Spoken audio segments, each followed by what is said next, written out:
মই আমাৰ অসমৰ ৰাইজ আৰু লগতে আমাৰ মুখ্যমন্ত্ৰী ডাঙৰীয়াক মই প্ৰশ্ন কৰিছোঁ, মই সুধিছোঁ এই মানুহজন এই ভিক্টৰ দাস এখেতৰ কি ভুল আছিল, এখেতে কি ভুল কৰিছিল আজি সেই ভুলৰ বাবে এখেতক ৰাষ্ট্ৰদ্ৰোহী সজোৱা হ'ল। আৰু ভুল এইটোৱে আছিল নেকি, আমাৰ সকলোৰে হিয়াৰ আমঠু জুবিনদাৰ মৃত্যুৰ পিছত ন্যায় বিচাৰি গৈছিল, ন্যায় বিচাৰি প্ৰতিবাদ কৰিছিল, ভুল সেইটোৱে আছিল। আৰে আমাৰ অসমৰ ৰাইজে বুজি কিয় নাপাওঁ, আমাৰ অসমৰ ৰাইজে কিয় এই মানুহজনৰ হৈ প্ৰতিবাদ কৰা নাই যে এই মানুহজনক জামিন দিব লাগে, চৰকাৰৰ ওচৰত কিয় দাবী কৰা নাই এই মানুহজনক মানে জামিন দিব লাগে। হয়, আচলতে এইটো কাৰণে আমাৰ অসমৰ ৰাইজে প্ৰতিবাদ কৰা নাই, এই মানুহজনে আমাৰ অসমৰ ল'ৰা ছোৱালীক শিকাইছিল আৰু সেই ল'ৰা ছোৱালীবিলাকে চাকৰি পাইছে, আজি 2000 ল'ৰা ছোৱালী চাকৰি পাইছে। সেই মানুহজনৰ সেইটো ভুল আছিল আৰু এইটো ভুল আছিল, এই মানুহজনে জুবিনদাৰ ন্যায় বিচাৰি প্ৰতিবাদ কৰিছিল আৰু সেইকাৰণে এই মানুহজনে আজি ভুক্তভোগী, আজি ৰাষ্ট্ৰদ্ৰোহী হৈ গ'ল।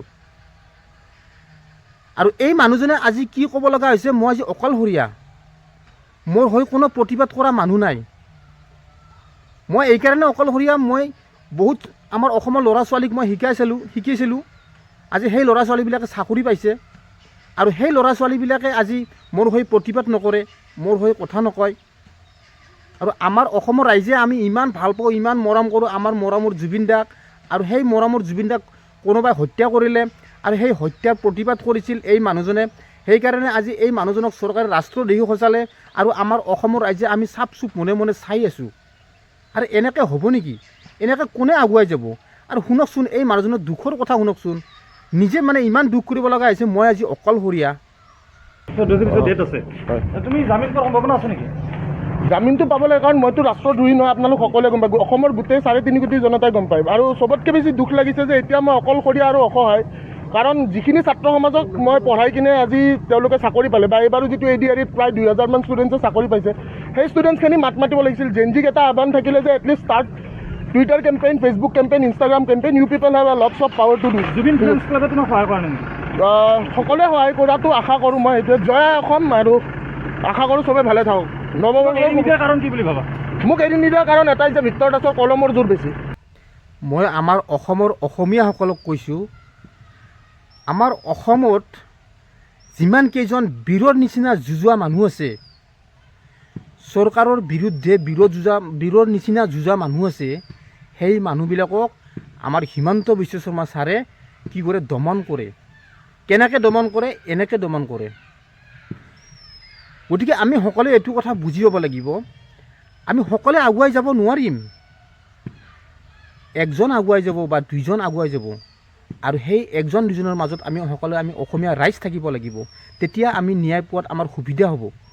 আৰু চৰকাৰখনৰ কিছুমান বেমেজালি কামৰ মানে বিৰুদ্ধে প্ৰতিবাদ কৰাৰ আমাৰ সুবিধা হ'ব, আমি সকলোৱে যাব নোৱাৰিম, এনেকুৱা মানুহ 2-1জন আমাক লাগিব। আৰু সেই এনেকুৱা মানুহ 2-1জনক কি কৰিব, যিজনে আগত যাব সেই মানুহজনক এই আমাৰ হিমন্ত বিশ্ব শৰ্মা ছাৰে দমন কৰিব, তলত পেলাব।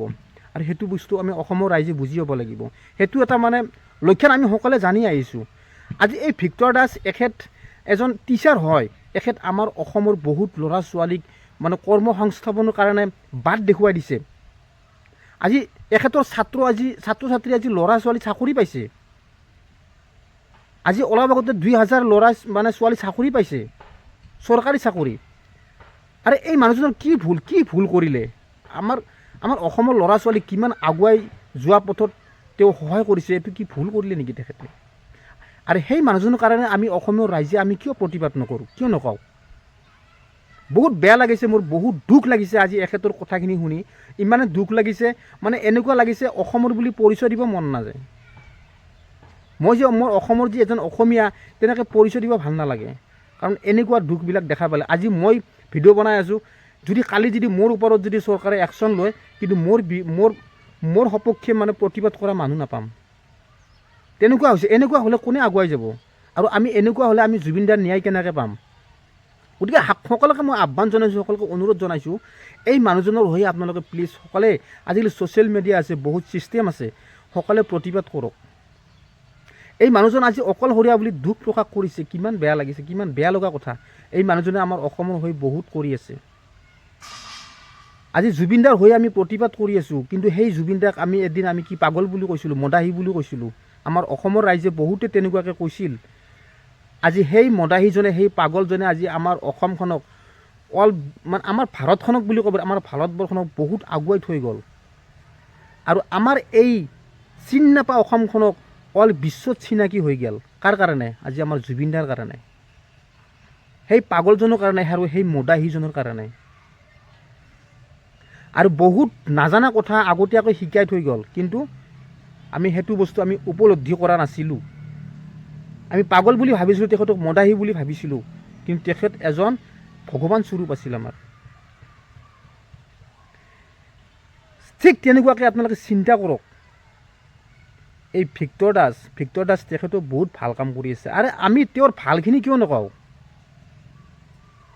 বেয়াখিনিহে আমি সকলোৱে চকুত দিওঁ, কিন্তু ভালখিনি কিয় নকওঁ? সেইটো আমাৰ জুবিনদাৰ ক্ষেত্ৰত আমাৰ ভুল হৈছিল। গতিকে সকলোকে আমি অনুৰোধ জনাইছোঁ, আপোনালোকে প্ৰতিবাদ কৰক এই মানুহজনৰ হৈ। আপোনালোকে ভিডিঅ'টো শ্বেয়াৰ কৰিব, যাতে সকলোৱে যাতে মোৰ এই ভিডিঅ' মানে কথাখিনি শুনা পায়, দেখা পায়, যাতে আমাৰ ভিক্টৰ দাস তেখেতৰ হৈ যাতে সকলোৱে প্ৰতিবাদ কৰে। আজিকালি ছ'চিয়েল মিডিয়া আছে, অনুৰোধ জনাইছোঁ, সকলোৱে ভিডিঅ'টো শ্বেয়াৰ কৰি দিব।